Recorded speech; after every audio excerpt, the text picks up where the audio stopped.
Young Miami has done something she hasn't done in years. She's quietly confirmed a relationship without the entire world getting a front row seat to it. On a recent appearance on Way Up with Angela Yee, the former City Girls rapper dropped the news so casually that it almost slipped past, but fans caught it immediately. And unlike the last time she was romantically linked to someone, this time she's keeping the actual details to herself.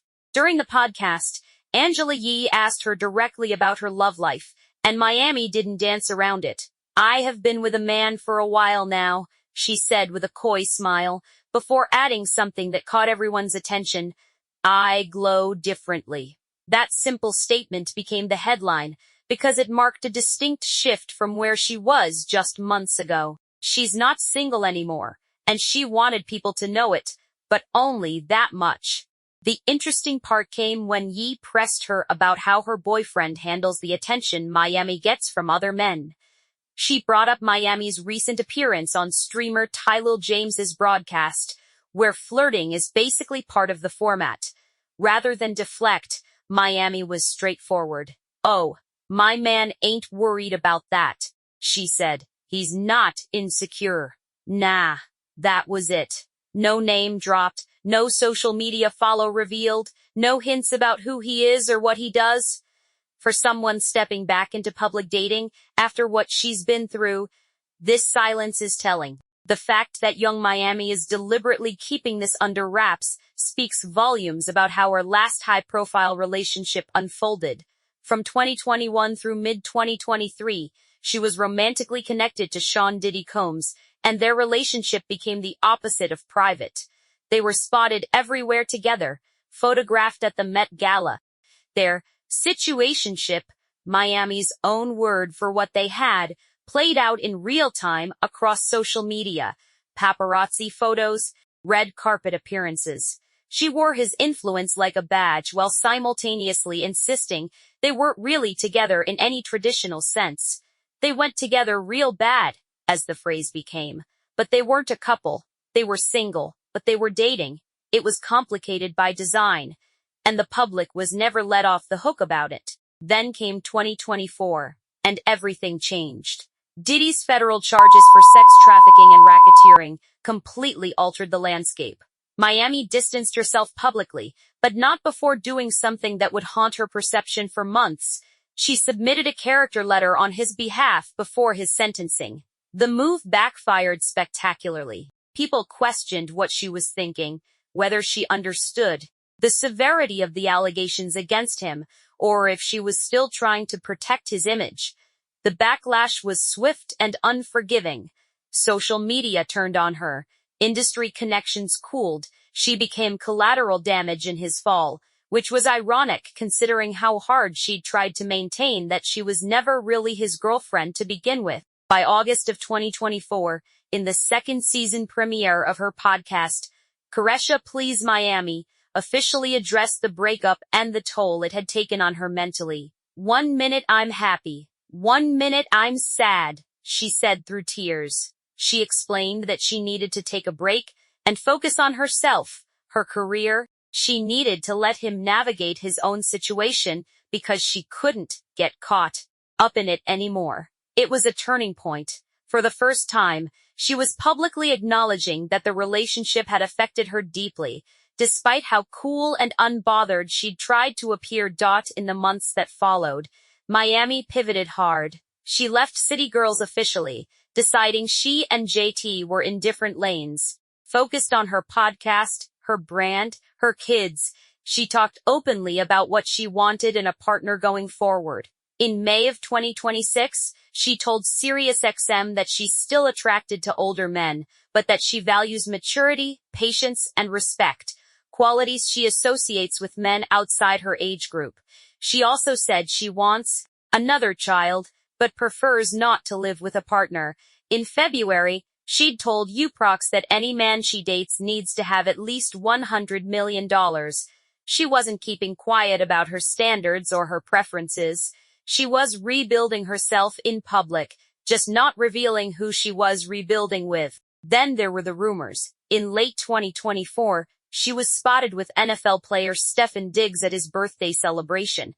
Photos hit the internet. But when the speculation got loud, Miami shut it down just as quickly. She posted on X that she was young, rich, outside, and single. That was the official line. But it wasn't quite the truth, or at least not the whole truth, because, according to her own admission on Angela Yee's podcast, she's been with someone for a while now. The timing matters here. If she's been with this person for a while, it potentially predates the Diggs incident or started around that time. What's clear is that somewhere along the way, she found someone who operates differently than Diddy did. Someone who doesn't need the world to know. Someone who's secure enough not to get jealous when his girlfriend appears on a streamer's show and flirts a little. Someone who lets her glow without needing credit for it. This is the version of young Miami that's emerged post-Diddy. Not the woman who needed to parade her relationship to validate it. Not the one seeking validation through association with power, but someone who can have a man in her corner and keep it to herself. She's learned something valuable. Privacy doesn't mean the relationship isn't real. It just means it's yours, not the world's. What she hasn't revealed is whether this is heading somewhere serious. She mentioned wanting another child and preferring not to live with a partner, so the structure of whatever this is remains unclear. Is it casual? Is she open to marriage despite saying years ago she'd never get married? Is this person aware of all her standards, including the $100 million requirement she publicly stated? These are questions she's clearly not interested in answering, and frankly, she doesn't have to. The internet has been speculating non-stop, of course. Without a name or face, Twitter has done what Twitter does. Thrown out guesses, created theories, dissected every word of her podcast appearance, looking for clues. But that's the whole point of keeping it quiet. There's nothing to decode, nothing to pick apart, nothing for tabloids to weaponize against her or him. After being so public with Diddy and watching how that blew up, Miami has chosen the path of intentional discretion. What's particularly notable is how this contrasts with the energy surrounding her split from City Girls. That breakup was messy in the public sphere. She and JT had situations they had to work through. Their partnership had fractured into two different lanes. But her personal romantic life, that's now officially off limits in a way it wasn't before. She'll confirm she's taken. She'll tell you her man isn't insecure. Koresha Brownlee Young, Miami's real name, has always understood the assignment when it comes to pop culture optics. She built an empire as half of City Girls, the Miami-based duo that turned unfiltered authenticity into a brand. She was the one saying what everyone was thinking, doing what everyone was secretly considering, and making no apologies for it. That worked for years. City Girls rose to prominence during the streaming era, when nakedness and rawness were currency. Their catalog is filled with songs about money, status, sexual agency, and calling out fake relationships. JT was the slightly harder edge, but young Miami was the personality that carried them through. She was on every interview, every panel, every late-night show. She was the voice of the group, because she understood how to communicate with audiences beyond just music. When she and Diddy got together, it felt natural that she'd make it public and large. He was Puff, after all. He was the architect of the lifestyle she was rapping about. Being with him wasn't just a relationship. It was a validation of everything she'd been saying. They were the soundtrack to each other's moves. The visual of her lyrics coming to life. The photos from Tribeca. The Met Gala appearance in coordinating looks. The casual flexing of his plane. His parties. His world. It all fed the narrative. And for a while, it worked. She wasn't just talking about that life anymore. She was living it on camera. That's the weight Miami has been carrying. And now, through her quiet confirmation on Angela Yee's podcast, we're seeing what looks like the result of processing that weight. She's not trying to prove anything anymore.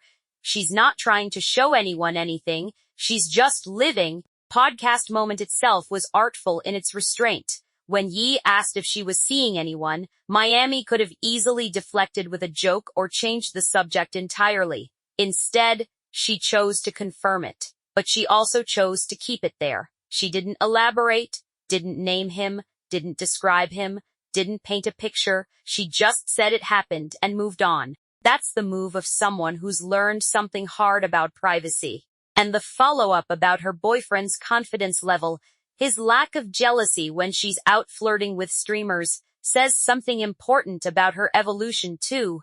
She's not with someone who needs to control her or own her or make her smaller to feel secure. She's with someone who can let her be exactly who she is without feeling threatened by it. In the context of her last relationship, where she was constantly having to explain what she and Diddy weren't, while simultaneously being photographed like they were something, this is a completely different energy. The City Girls breakup that happened earlier this year also factors into this moment. When she announced she and JT were going separate ways professionally, she framed it as them being in two different lanes. That wasn't just about music. That was about life trajectory, values, and how they each wanted to move forward. JT had her own personal situations she was managing. Miami needed to step back and figure out who she was when she wasn't part of a duo, when she wasn't representing someone else's vision alongside her own. A breakup from a decade-long creative partnership is traumatic in ways that often go unexamined.